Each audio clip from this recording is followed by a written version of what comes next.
అందరికీ నమస్కారం. Welcome back to our channel make a better life. Ekadashi ఉపవాసం ఉన్న తర్వాత ద్వాదశి రోజు ఎలా పాలన చేయాలో చాగంటి గారి మాటల్లో.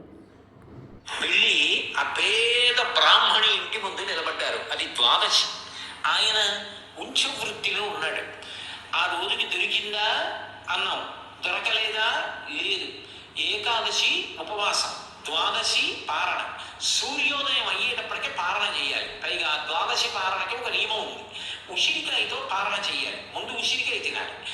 అసలు పారణ చేయకపోతే దోషం వస్తుంది ఏకాదశి వ్రతానికి. అదే కదా అంబరీషోపాఖ్యానం. అందుకు కదా నీళ్లు కూడా పుచ్చుకున్నాడు.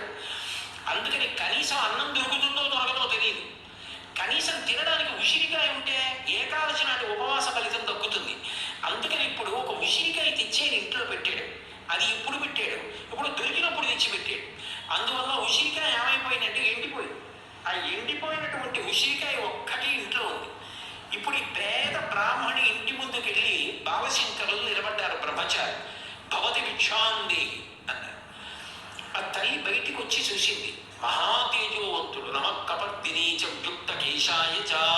ఈ వీడియో మీకు నచ్చినట్లయితే లైక్ చేసి, షేర్ చేసి, సబ్స్క్రైబ్ చేసి పక్కనే ఉన్న గంట సింబల్ ప్రెస్ చేయండి. Thank you for watching.